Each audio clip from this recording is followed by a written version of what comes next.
Hello everyone, good morning, good evening, good afternoon. जब भी आप लेक्चर देख रहे हैं, आई होप आप सब अच्छे होंगे। अभी तक हम चैप्टर कंटिन्यू कर रहे हैं, इलेक्ट्रिक पोटेंशियल एंड कैपेसिटेंस। ठीक है, उसमें अभी हमने इलेक्ट्रिक पोटेंशियल डिस्कस किया, उसके न्यूमेरिकल्स किए, और पोटेंशियल एनर्जी किया, इलेक्ट्रोस्टैटिक पोटेंशियल एनर्जी, उसके न्यूमेरिकल किए। तो वो आप देख सकते हैं पीछे जाकर। मैं वीडियो का डिस्क्रिप्शन लिंक जो है वो डाल दूंगा इस वीडियो में। अच्छा, आज हम स्टार्ट कर रहे हैं कैपेसिटर्स। देखो, पहली बात तो कैपेसिटर्स होता क्या है, मैं उसका एक ब्रीफ इंट्रोडक्शन ले लेता हूँ, फिर उसके क्वेश्चंस करेंगे। तो आपको पता है, देखो, जैसे आपने नोटिस किया होगा कि पंखा जो होता है उसके ऊपर एक सफेद सा सिलेंड्रिकल बॉडी लगी होती है, उसी को कहते हैं कैपेसिटर। उसका काम क्या है? उसका काम है चार्ज को स्टोर करना और जरूरत पड़ने पे सारा का सारा चार्ज एक ही बार में डिस्पेंस करना, मतलब रिलीज करना। जैसे कि आपने नोटिस करा होगा कि पंखा जब बहुत हैवी होता है, लेकिन अगर आप उसे चलाते हो तो वो एक झटके के साथ स्टार्ट होता है। क्यों? क्योंकि ऐसा इसलिए होता है क्योंकि पहले उसके अंदर एक स्टैटिक फ्रिक्शन होता है, और उस स्टैटिक फ्रिक्शन से पार पाने के लिए हम जो स्टोर्ड चार्ज होता है कैपेसिटर के अंदर, उसकी हेल्प लेते हैं। तो वो सारा चार्ज एक बार में डिस्पेंस करता है और पंखा चल पड़ता है।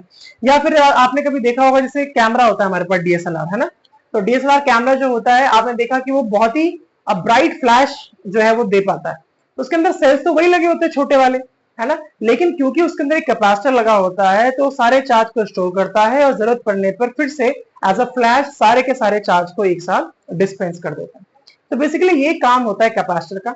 अब हमारे पास सिलेबस में जो कैपेसिटर है वो है पैरेलल प्लेट कैपेसिटर। ठीक है, तो वही हम स्टार्ट करते हैं कि कैपेसिटर्स क्या होते हैं। तो मैंने आपको बता ही दिया कि कैपेसिटर जो होते हैं, कैपेसिटर का काम है चार्ज को स्टोर करना। ठीक है, कैपेसिटर का काम है चार्ज को स्टोर करना। और आपको पहले ही मैंने बताया कि चार्ज को स्टोर करने के लिए किसी भी बॉडी के ऊपर, इससे पिछले लेक्चर में, कि चार्ज को स्टोर करने के लिए किसी भी बॉडी के ऊपर आपको कुछ वर्क डन करना पड़ता है, और जब चार्ज को स्टोर करने के लिए वर्क डन करता है तो उसे पोटेंशियल कहते हैं। तो इसीलिए यहाँ पे जो कैपेसिटेंस का फॉर्मूला हमारा निकल के आता है वो आता है Q बाय V। ठीक है, where Q stands for charge, जो ऑफ कोर्स Q मतलब क्या है, Q मतलब चार्ज है, और V माने क्या है, पोटेंशियल है eight which the charge is being stored, मतलब जितने उस पर हम चार्ज स्टोर कर रहे हैं उस पोटेंशियल को हम V कहते हैं। सिंपल। अच्छा, बस सिर्फ फॉर्मुला बता रहा हूं, मैं डेरिवेशन में नहीं जाऊंगा, सिर्फ फॉर्मुला बताएंगे, न्यूमेरिकल करेंगे, क्योंकि हमारा मेन फोकस जो है वो न्यूमेरिकल्स का ही है, क्योंकि सबसे ज्यादा बच्चों को परेशान जो न्यूमेरिकल करते हैं और उसकी हेल्पिंग वीडियोस बहुत कम है, तो मैं सिर्फ न्यूमेरिकल्स पे फोकस करूंगा। ओके, तो फिर हमारे सिलेबस में एक आता है पैरेलल प्लेट कैपेसिटर। ठीक है, पैरेलल प्लेट, एयर कैपेसिटर भी बोल सकते हैं, या पैरेलल प्लेट, चलो कैपेसिटर। ठीक है, तो पहले हमारे पास एक कैपेसिटर है। पहले हम पैरेलल प्लेट कैपेसिटर के बारे में डिस्कस करेंगे, जिसके बीच में एयर भरी हुई है। तो अगर हम ऐसे कहें कि अगर इसके बीच में क्या है, एयर है, तो फॉर एयर, तो अगर हम एयर की बात करें तो फॉर एग्जांपल ये हमारे पास कैपेसिटर है, ये दो चार्ज प्लेट्स हैं, इनके ऊपर है प्लस क्यू चार्ज, इसके ऊपर है माइनस क्यू चार्ज, और ये दोनों जो चार्ज है, देखो दिख रहा है ना, मतलब इसके ऊपर बेसिकली पॉजिटिव चार्ज है और इसके ऊपर नेगेटिव चार्ज है। तो यहाँ बीच का सेपरेशन देखो क्या है, लेट अस से इनके बीच का सेपरेशन है D, और हर एक प्लेट का जो एरिया है लेट अस से वो A है। ठीक है, तो अब इसके बीच में चार्ज स्टोर होगा, और जब चार्ज स्टोर होगा तो कैपेसिटेंस का फॉर्मूला हमारे पास निकल के आएगा, C is equal to epsilon naught A by D।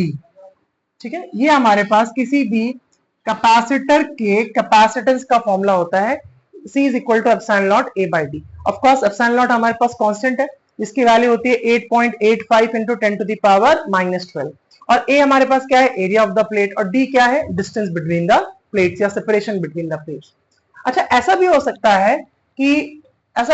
है कि इन्हीं प्लेट्स के बीच में, ये जो आपने चार्ज प्लेट्स ली है ना, हो सकता है कि इनके बीच में एक डाइलेक्ट्रिक को इंट्रोड्यूस कर दिया जाए, जिसका डाइलेक्ट्रिक कांस्टेंट K हो। ठीक है, बाकी सब कुछ सेम है, ये चार्ज प्लेट है प्लस Q, ये माइनस Q है ना, इसके ऊपर पॉजिटिव चार्ज है, इसके ऊपर नेगेटिव चार्ज है, बाकी कुछ नया नहीं है, सब कुछ सेम है। ठीक है, अच्छा, सबसे पहले जान लेते हैं कि डाइलेक्ट्रिक क्या होता है। डाइलेक्ट्रिक एक ऐसा सब्सटेंस होता है जो अपने अंदर से इलेक्ट्रिक फील्ड की डेवलपमेंट को तो अलाउ कर देता है, मतलब मोटी भाषा में अपने अंदर से इलेक्ट्रिक फील्ड लाइंस को तो पास होने देता है, बट कंडक्शन नहीं करता, मतलब अपने अंदर से चार्ज को पास नहीं होने देता। ऐसा वो कैसे करता है, वो partial positive partial negative charge को ऐसे डेवलप करके ऐसा कर पाता है।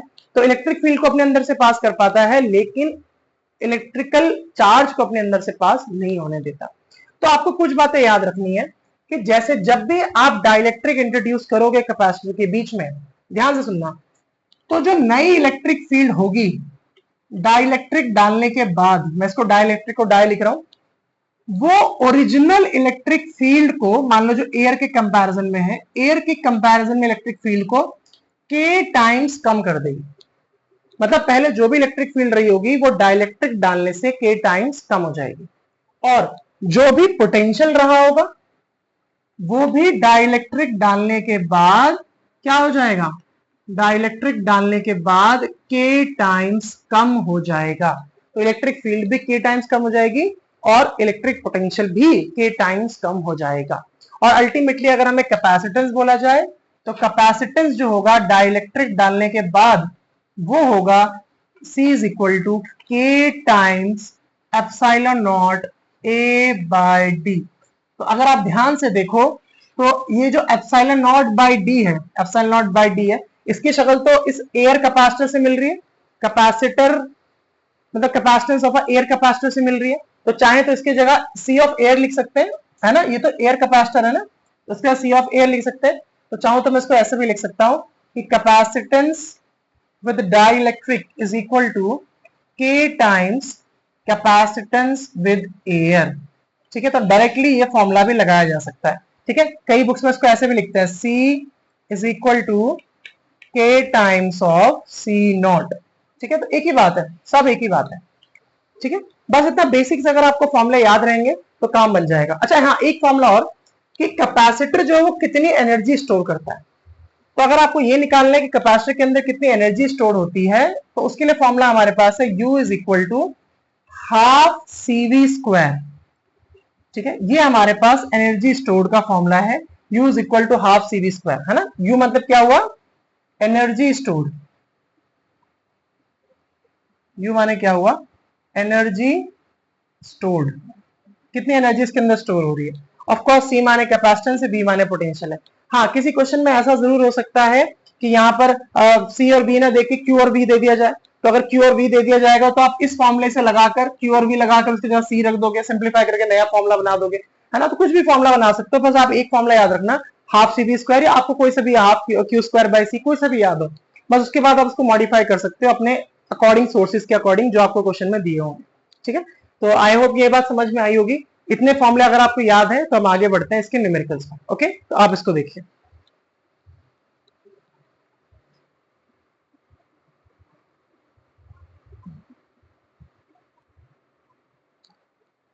ओके, तो हमारे पास ये क्वेश्चन है। अब क्वेश्चन बोल रहा है कि a parallel plate air capacitor has a plate area of 0.5 metre square and a separation of 3 micrometre. ठीक है, तो यानी कि आपको एरिया दिया हुआ है 0.5 मीटर स्क्वायर, उनके बीच का सेपरेशन दिया हुआ है प्लेट्स के 3 माइक्रोमीटर। फिर बोला है कि when a battery of 20 volt is connected a charge of 30 microcoulomb, मतलब बैटरी का पोटेंशियल आपको 20 वोल्ट दिया हुआ है और बोला है कि जो चार्ज है वो 30 माइक्रोकूलम स्टोर करता है एयर कैपेसिटर। बाद में उसके बीच में क्या फिल कर दिया गया, ऑयल फिल कर दिया गया, और बोला कि अब जो है 75 माइक्रोकूलम का चार्ज वो स्टोर कर सकता है।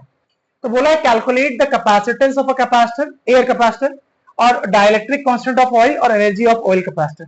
तो बहुत सिंपल सी बात है, बहुत सिंपल सी बात है, हमें पता है कि कैपेसिटेंस का फॉर्मूला क्या है ना, एयर कैपेसिटर के कैपेसिटेंस का फॉर्मूला क्या है। तो हम लगा सकते हैं कि यूजिंग एक ही तो फॉर्मूला है, C is equal to epsilon naught A by D, अगर एयर कैपेसिटर होता है तो, है ना। तो हमें सब कुछ तो दिया हुआ है, इसमें कुछ भी दिमाग लगाने की जरूरत नहीं है। तो C is equal to epsilon naught की वैल्यू हो गई 8.85 into 10 to the power -12। Area of the plates हमें दिया हुआ है 0.5 मीटर स्क्वायर, तो ये आपको लगा दिया 0.5, और नीचे आपका डिस्टेंस यानी कि separation between the plates 3 micrometre. 3 micrometre मतलब 3 इंटू 10 टू दी पावर -6। सही है। अब आप इसको अगर सिंप्लीफाई करोगे तो सिंप्लीफाई करके आंसर कितना आ रहा है, अगर मान लो मैं इसको सिंप्लीफाई करूं तो जितना मुझे समझ में आ रहा है, पॉइंट हटाएंगे यहां से, फॉर एग्जांपल यहाँ 10 लगाया और अगर इसे मैं कैलकुलेटर से कर दूं इसको, चलो ये कैंसिल हो गई, -6 हो गई पावर, और तो 5 1 is 5, 5 2 is 10 हो गया, तो 6 है फिलहाल, तो C is equal to 8.85 divide by 6। ठीक है, तो 8.85 डिवाइड बाय 6 कितना होगा, एक सेकेंड फटाक से डिवाइड कर देते हैं।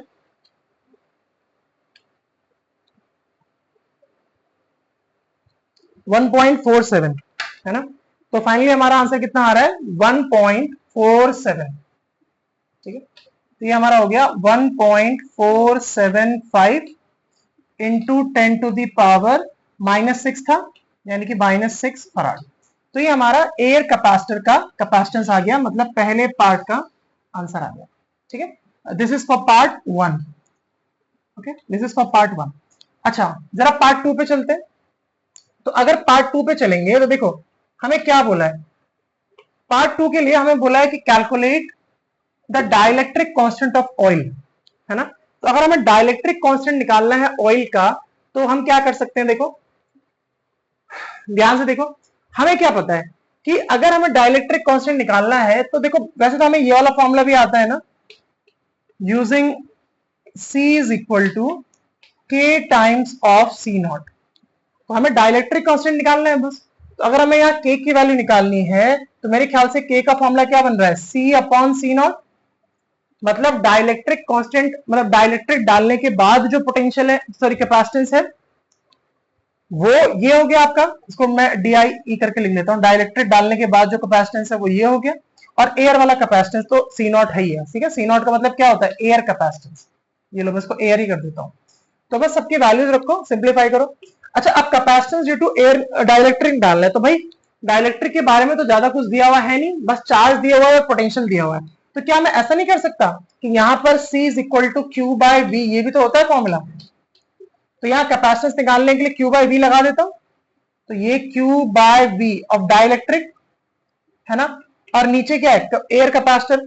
तो यहाँ पे ऑब्वियस सी बात है, मैं ऐसा लगा सकता हूं कि Q ऑफ एयर, और नीचे V ऑफ एयर आ जाएगा, तो यह V ऑफ एयर हो गया।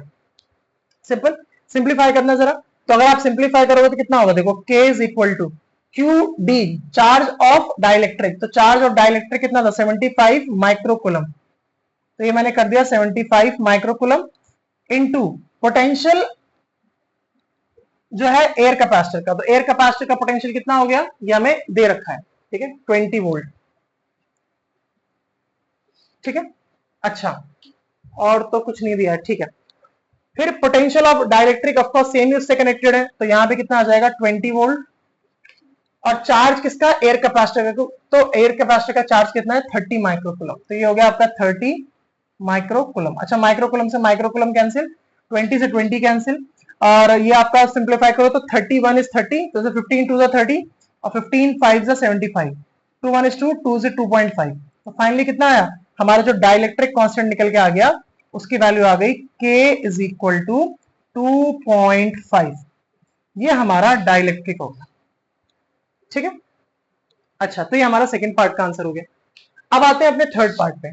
तो हमें थर्ड पार्ट में देखो क्या बोला है, हमें थर्ड पार्ट में बोला है calculate the energy of the oil capacitor. तो अगर आपको एनर्जी निकालनी है ऑयल कैपेसिटर की, तो एनर्जी निकालने के लिए क्या फॉर्मूला है, ऑब्वियस सी बात है, वो भी आपको पीछे अभी पढ़ा आपने कि using C is equal to, sorry energy निकालनी है तो U is equal to half CV square. ठीक है, अब क्योंकि ऑयल कैपेसिटर के लिए एनर्जी निकालनी है, तो यहाँ कैपेसिटेंस भी ऑयल कैपेसिटर का आएगा, है ना। तो मैं इसको ऑयल लिख लेता हूं, और पोटेंशियल तो ऑफकोर्स एक ही है दोनों का। तो फाइनली यहाँ कितना होगा, U is equal to half, और C की जगह C ऑफ ऑयल, मतलब कैपेसिटेंस ऑफ ऑयल। तो कैपेसिटेंस ऑफ ऑयल आपको कैसे निकालना है, तो कैपेसिटेंस ऑफ ऑयल निकालना है तो कोई दिक्कत वाली बात है नहीं वैसे, है ना। तो देखो कैपेसिटेंस ऑफ ऑयल अगर निकालना है तो कोई दिक्कत वाली बात नहीं है, चाहो तो C is equal to Q by V भी लगा सकते हो, है ना। तो यहाँ पे क्या Q of oil upon V of oil लगा सकते हैं, क्या दिक्कत है। और साथ में ऑलरेडी V ऑफ ऑयल यहाँ चल ही रहा था, उसका स्क्वायर, तो मान लो इससे एक क्वांटिटी कैंसिल भी हो गई। तो फाइनली कितना हुआ, हाफ, कुछ भी लगा सकते हो फॉर्मूला, इसको आप कैसे भी इसको मॉडिफाई कर सकते हो। अच्छा, चार्ज ऑफ ऑयल कैपेसिटर आपको 75 माइक्रोकूलम दिया ही हुआ था, 75 माइक्रो मतलब 10 टू द पावर माइनस का 6। देखो मैंने वहां वैल्यू रखी थी क्योंकि कैंसिल हो रहा था, बट यहाँ रखनी पड़ेगी 10 टू द पावर माइनस 6 और पोटेंशियल हो गया आपका 20 वोल्ट। तो 2 से कैंसिल हो गया 10 टाइम्स में। तो फाइनली आप देख पा रहे हो कि आंसर कितना आ रहा है हमारा, एक पावर से यहाँ एक पावर कैंसिल हो जाएगी तो 5 बचेगी। तो आप इसको लिख सकते हो कि 75 into 10 to the power minus का 5। ठीक है, इतना जूल ऑफ एनर्जी जो है ये स्टोर करता है। या अगर आप, क्योंकि हमें पता है सिग्निफिकेंट फिगर्स में सिखाया जाता है कि 0 से लेकर 9 तक लिखो, तो आप इसको लिख सकते हो 7.5 into 10 to the power minus का 4 जूल। तो ये हमारा प्रॉपर आंसर हो गया थर्ड पार्ट। ठीक है, तो बहुत आसान क्वेश्चन है, दिखने में पता नहीं क्यों बहुत लगता है बच्चों को कि कैपेसिटेंस बहुत डरावना टॉपिक है, इतना कुछ खास नहीं है। थोड़ा सा ट्रिकी इसके बाद वाला पार्ट है जहां सीरीज और पैरेलल कॉम्बिनेशन में चार्ज डिवाइड होता है या कुछ, लेकिन वो भी इतना कुछ नहीं, हम करेंगे समझ में आ जाएगा। ठीक है, सो ऐसा कुछ नहीं है, बहुत आराम से करो न्यूमेरिकल्स, बहुत ठंडे दिमाग से जो रिसोर्सेज दिए उनको देखो, उसको लगाओ, क्वेश्चन फॉर्मुला मिल रहा है तो ठीक है, नहीं तो उसको मॉडिफाई करो, ultimately will get to the answer. Okay, so इस वीडियो के लिए इतना ही, पढ़ाई करते रहो, ऑल द वेरी बेस्ट।